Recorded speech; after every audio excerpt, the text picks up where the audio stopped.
প্রিয় দর্শক শ্রোতা, শুভেচ্ছা নেবেন। ভালো আছেন সবাই নিশ্চয়ই। একটি কথা দিয়ে একটু শুরু করতে চাই, সেটি হচ্ছে আজকে আমাদের তথ্য প্রতিমন্ত্রী বলেছেন যে শিক্ষার্থীদেরকে বা আন্দোলনকারীদেরকে দমন করার জন্য পুলিশকে কোনো গুলির অর্ডার করা হয়নি। এটি আসলে কতটুকু সত্যি, এটি নিয়ে বেশ সন্দিহান আমি। বিশেষ করে যে শত শত মায়ের বুক খালি হলো, সেটি আসলে কিভাবে সম্ভব হলো, কারা গুলি চালালো, একটি প্রশ্ন কিন্তু দাঁড়িয়েই গেল। তাহলে এখানে কে গুলি করেছে? বাড়ির ছাদে জানালার কাছে যে শিশুগুলো মৃত্যুবরণ করলো গুলিতে, সেই গুলিগুলি কারা করেছে? এবং অবাক বিস্ময়ে দেখলাম, এবং এগুলি তো এখন সোশ্যাল মিডিয়ায় ঘুরছে, যে যখন মেট্রো রেলে হামলা হলো তখন সেখানে কিন্তু একটি লোককেও গুলি করে হত্যা করতে দেখা গেল না। এবং যতগুলি আপনার বিটিভি ভবন বলেন, আমাদের সেতু ভবন বলেন, যেখানে নাশকতা হয়েছে, সেখানে কিন্তু কোনো লোককেই গুলি করে হত্যা করা হলো না। অর্থাৎ সেখানে যে প্রোটেকশনটা থাকার কথা ছিল, সেখানে কিন্তু সরকারের প্রোটেকশনও নেই, এবং সেখানে গুলিতে কোনো লোকও মারা যায়নি। সমস্ত আমাদের যে সন্তানগুলোকে হত্যা করা হয়েছে রাস্তার মধ্যে, এবং সেটি বিভিন্ন জায়গায় আমরা জানি যে এটি হয়েছে রাস্তায়। তাহলে এখানে একটি প্রশ্ন থেকে যায়। কিন্তু আসলে যে বিষয়টি নিয়ে আমি কথা বলতে চাই সেটি হচ্ছে, এই যে ছাত্ররা আন্দোলন শুরু করলো, কেন আন্দোলন শুরু করলো, এবং এই ছোট একটি বৈষম্য বিরোধী আন্দোলনকে কেন এত বিশাল প্ল্যাটফর্মে আজকে সারা দেশে যেভাবে বিক্ষোভ ছড়িয়ে পড়েছে, এটির প্রতি এই যে সাধারণ মানুষের চাহিদার প্রতি বর্তমানে সরকার এখন পর্যন্ত কোনো দায়িত্বশীল আচরণ করছেন না, বরঞ্চ একটার পর একটা মিথ্যা বুলি আসলে আউড়ে যাচ্ছেন। এটি কিন্তু সরকারকে আরও বেকায়দায় ফেলবে বলে আমি মনে করি। দেখুন, একটু বলতেই হয়, এই আন্দোলনগুলো কেন আসলে সাধারণ শিক্ষার্থীরা, আমাদের তরুণ প্রজন্ম যে আন্দোলনগুলো এখন করছে, সে আন্দোলনগুলো কেন এত উত্তাপ ছড়ালো? প্রথম কথা হচ্ছে যে ন্যায় এবং ন্যায্যতার প্রশ্নে আমাদের তরুণ প্রজন্ম কিন্তু একেবারে আপোষহীন। তারা যখন দেখলেন যে রাষ্ট্রের ধর্ম হওয়ার কথা কিন্তু হচ্ছে ন্যায় সুবিচার, এটি হচ্ছে রাষ্ট্রের ধর্ম। আমি আবারও বলছি যে রাষ্ট্রের ধর্ম হওয়া উচিত হচ্ছে ন্যায় এবং সুবিচার, কিন্তু সেখানে রাষ্ট্র অন্যায়ের ধারক এবং বাহক, এটি তরুণ প্রজন্ম মেনে নিতে পারেনি। এটি বিবেকবান কোনো মানুষও মেনে নিতে পারে না। কিন্তু বছরের পর বছর ধরে আমাদের এই বাংলাদেশে এই কাজটাই চলছে। যারাই রাষ্ট্র ক্ষমতায় যাচ্ছেন, যারাই ক্ষমতার মসনদে বসছেন, তাদের কাছে তখন আর রাষ্ট্রের যে আচরণ, ন্যায়ভিত্তিক সমাজ প্রতিষ্ঠার যেই কথা বলা হয়েছে, সেখানে কিন্তু ন্যায় ন্যায্যতা এগুলি কিছু নাই। রাষ্ট্র তখন তার ধর্ম হয়ে যায় হচ্ছে অধর্ম হয়ে যায়, মানুষকে নানা রকম প্রেসারে ফেলে মানুষেরকে কষ্ট দেয়া। এই তরুণ প্রজন্ম আসলে এই জিনিসটি স্বাভাবিকভাবে নেয়নি। তারা দীর্ঘদিন পর্যন্ত এই জিনিসগুলিকে উপলব্ধি করছে। তারপরে ধরেন যে তারা যখন দেখলো যে তাদের ন্যায্য দাবি পূরণ হচ্ছে না, তাদের দাবিকে তুচ্ছ তাচ্ছিল্য, অবজ্ঞা, নানান রূপে সরকারের মন্ত্রীরা বিভিন্ন পর্যায় থেকে বিদ্রূপ করা শুরু করেছেন, তখন কিন্তু তারা এই জিনিসটাকে মেনে নিতে পারেননি। তো দেখেন, তুচ্ছ তাচ্ছিল্য, নির্যাতন, মিথ্যাচার এইগুলি করে পুরো দেশটাকে কিন্তু এই আন্দোলনের যে আমি বলবো স্ফুলিঙ্গ, এটি কিন্তু ছড়িয়ে পড়েছে। বিশেষ করে রংপুরে যখন আবু সাইদকে হত্যা করা হলো, তখন যদি সাথে সাথে একটা অ্যাকশন নেওয়া হতো, যে পুলিশ সদস্য তাকে গুলি করেছে, সারা পৃথিবীর মিডিয়ার লোকজন দেখেছে, সেটিকে একেবারে গণেশ উল্টে দেওয়ার মতো করে রাখা হয়েছে। সেখানে বলা হচ্ছে পুলিশ যে এফআইআর দাখিল করেছেন, সেখানে কিন্তু বেআইনি জনতাকে আসামি করা হচ্ছে। কিন্তু এইটি আসলে কেন?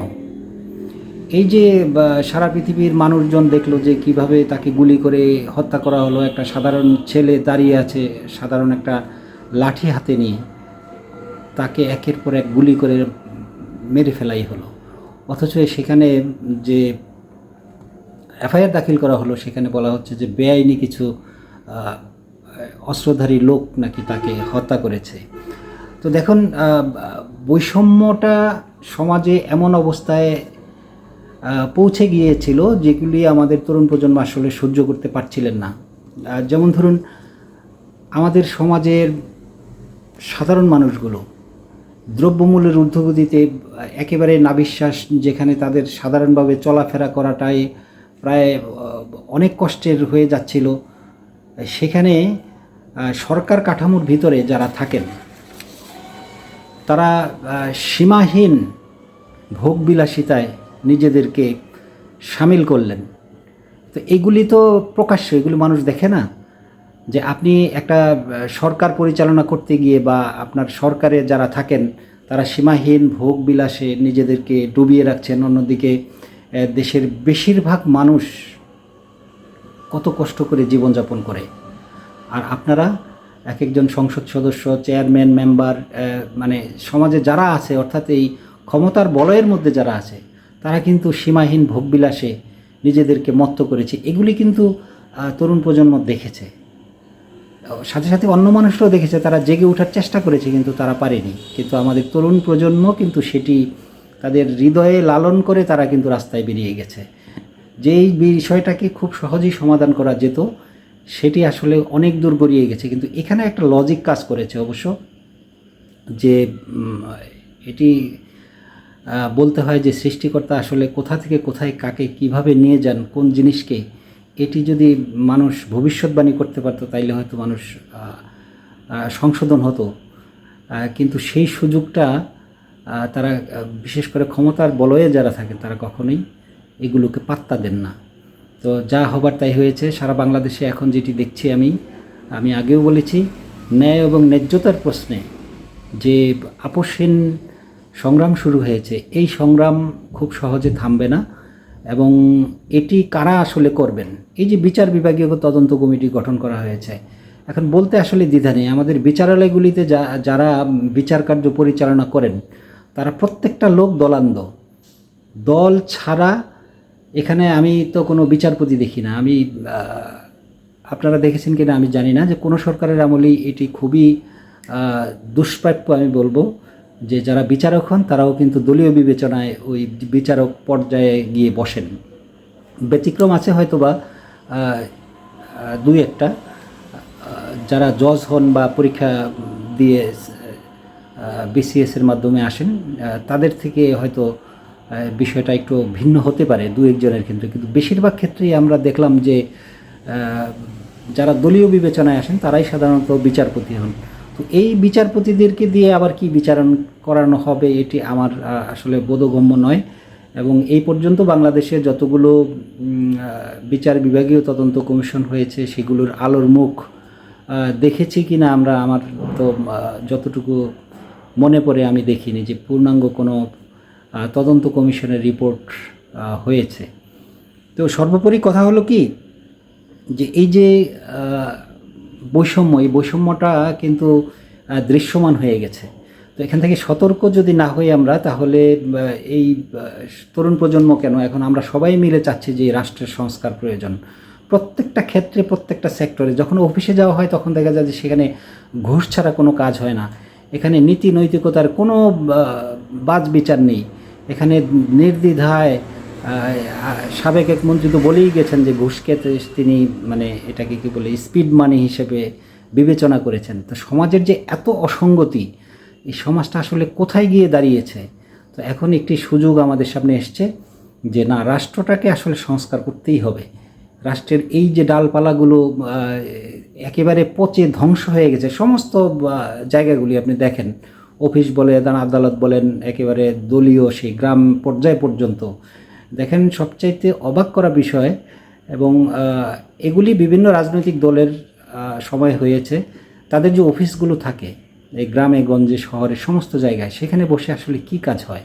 সেখানে কাজ হয়, সেখানে টাকার ভাগ বাটোয়ারা হয়, সেখানে চাঁদাবাজির ভাগ হয়, সেখানে বিচার সালিসের নামে সেখানে কিন্তু নানারূপ অর্থের লেনদেন হয়।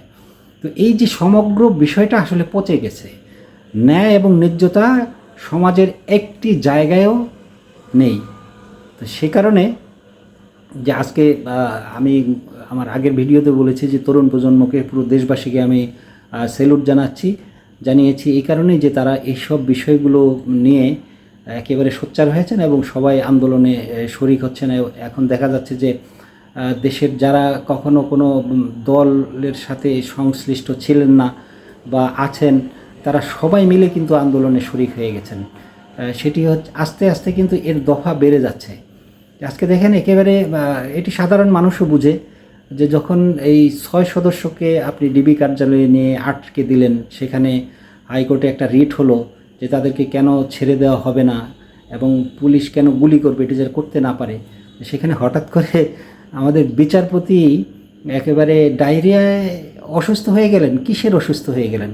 তো এই নাটকগুলো এগুলো কিসের ইঙ্গিত বহন করে? অর্থাৎ সরকার এখন পর্যন্ত দৃশ্যমান কোনো সমাধানের দিকে যাচ্ছে এটি কিন্তু প্রতীয়মান হয় না, দৃশ্য তো নেই। তাই শুধু এক একজন এক এক মন্ত্রী এক এক সময়ে এক একটা বাক্য ছুড়ে দেন। আজকে এই কথা, 2 মিনিট আগে একটা, 2 মিনিট পরে একটা। মিথ্যা, এত মিথ্যা দিয়ে তো এই তরুণ প্রজন্মকে আপনি বুঝাতে পারবেন না।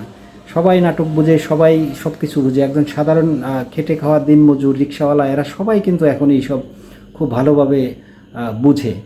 তো এখন আরেকটি যেটি সবচাইতে মারাত্মক বিষয় ধারণ করতে যাচ্ছে বলে আমার কাছে মনে হয়, সেটি হলো খাল কেটে কি আমরা আবার কুমির আনছি না তো?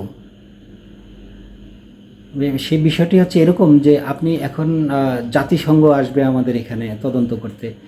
তো অন্য একটা দেশের প্রভাব তো আমাদের এখানে আছে, এটা প্রকাশ্যে আছে। বা আবার মার্কিন যুক্তরাষ্ট্র আছে, চীন আছে, তাদের যে ইন্দো প্যাসিফিক যে স্ট্র্যাটেজিক্যাল রাজনীতি, সেই খপ্পরে আমরা পড়ে গেলাম কি না, যে বিচার করতে ডেকে এনে আবার আমরা শেষে না একটা মহা ঝামেলার মধ্যে পড়ে যাই। তো এইগুলি একটু গভীরভাবে চিন্তা করতে হবে। তা আমার শেষ একটা আবেদন, অনুরোধ যাই বলেন সরকারের কাছে, যে দেখেন খাল কেটে কুমির আনার ব্যবস্থা করবেন না।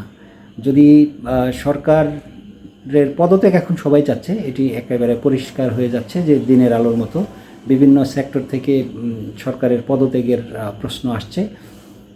শিক্ষার্থীরা পদত্যাগ চেয়েছিলেন 4-5 জন মন্ত্রীর, সেদিকেও কোনো দৃশ্যমান উন্নতি নেই। কিন্তু এখন কথা হলো যে এই যে সরকার বিষয়গুলোকে আরও একেবারে জেদের মধ্যে না নিয়ে যদি তারা বসে জাতীয়ভাবে একটা ফয়সালা, নিজের দেশের ফয়সালা যদি নিজে করতে পারেন তাহলে সবচাইতে ভালো। আর যদি সেটি না হয় তাহলে সেই বিদেশি শকুনরা যদি আবার আমাদের এই পতাকাকে খামচে ধরে। এখন তো আমাদের দেশি যারা আছেন, যারা কেউ স্বৈরাচার বলছেন এবং আচরণগুলো দেখেই তাদেরকে স্বৈরাচার বা বিভিন্ন ভাবে উপাধি দেয়া হচ্ছে। কিন্তু যদি দীর্ঘমেয়াদী কোনো সংকটের মধ্যে আমরা পড়ে যাই, যদি আমরা সেই ইরাক সিরিয়ার মতো একটা সমস্যার মধ্যে যদি আমরা পড়ে যাই, তাহলে কিন্তু আমরা একেবারেই বিনাশ হয়ে যাব।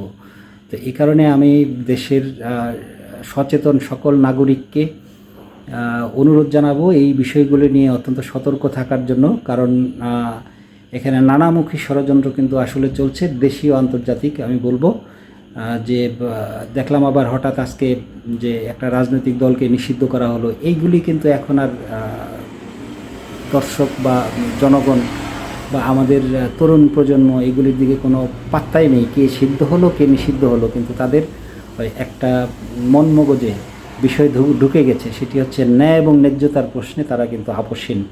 তো এই যে ন্যায় এবং ন্যায্যতার প্রশ্নে যে আপোষহীন, এই জায়গাটাকে পরিষ্কার করতে হবে। পাশাপাশি বিদেশি হস্তক্ষেপটা আমরা আসলে এই মুহূর্তে চাই না। কিন্তু আমার কেন জানি সন্দেহ হচ্ছে যে বিদেশিদের যে কোনো অজুহাতে আমাদের দেশে এসে একটা অন্যরকম বিশৃঙ্খলা তৈরি আবার হয়ে যায় কিনা, এগুলির দিকে একটু সচেতন নাগরিকদের এবং রাজনীতিবিদ যারা সত্যিকারের দেশপ্রেমিক, আপনারা একটু সজাগ এবং সতর্ক থাকুন। আমার কাছে বিষয়টি মোটেও ভালো লাগছে না।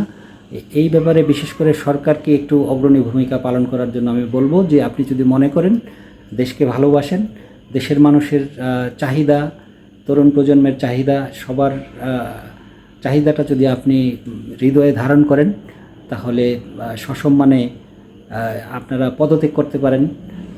করে এই দেশটাকে একটি শান্তি স্থিতিশীল জায়গায় নিয়ে যেতে পারেন, এতে কারোর সম্মান কমবে না, সম্মান বাড়বে। কিন্তু যদি কোনো বিদেশি আগ্রাসনের মধ্যে আমরা পড়ে যাই, এটি আমাদের জন্য লজ্জার হবে এবং এই দীর্ঘ যে একটা সংকটে আমরা পড়ব, এখান থেকে কিন্তু আমাদেরকে উত্তরণ করা খুব সহজ হবে না। তাই আমি বলছি যে সব পক্ষকে আপনারা ধৈর্য ধারণ করুন এবং খুব গভীরভাবে চিন্তা করুন। একেবারে বর্তমান না, 100 বছর সামনের থেকে চিন্তা করেন, করে আমার এই দেশটা যাতে সুন্দর থাকে।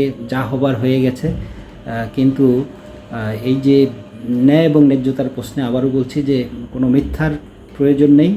যা হয়েছে সেগুলিকে মেনে নিয়ে সুন্দরভাবে এই দেশটি যাতে চালানো যায়। রাজনীতিবিদরা আপনারা আসেন, আপনারা বসেন। আমাদের এখানে অনেক জ্ঞানী গুণী লোক আছেন, যারা সরকারে থাকতে হবে এমন না, অনেক আছেন। তাদেরকে নিয়ে বসুন, একটি জাতীয় ঐক্যের চিন্তা করুন, করে এই সংকট থেকে আমরা যাতে বের হতে পারি, আপনারা সেই চেষ্টা করুন। সবাই ভালো থাকবেন এবং আবারও বলছি যে আপনারা সতর্ক থাকবেন, যে যাতে ভিনদেশি কোনো চক্রান্তের মধ্যে আমরা আবার না পড়ে যাই। আমি বারবার এই অনুরোধটি আবার করছি, কারণ যেই আন্দোলনের যে স্ফুলিঙ্গ তৈরি হয়েছে, এটি আসলে এমনি এমনি শেষ হবে না। এই জন্য সরকারকে সর্বপ্রথম উদ্যোগ নিতে হবে। সরকার আসলে কি চায়? সরকার কি চায় যে এই দেশে আরও অস্থিতিশীল পরিবেশ তৈরি করুক, বিদেশ থেকে ষড়যন্ত্রকারীরা এসে আমাদের উপর আবার চেপে বসুক? এগুলি আমার কাছে একটু সন্দেহজনক মনে হচ্ছে। তো এই সবাই ভালো থাকবেন, সতর্ক থাকবেন এবং ন্যায় এবং ন্যায্যতার প্রশ্নে আপোষহীন সংগ্রাম যেভাবে চলছে সেভাবে চলবেন।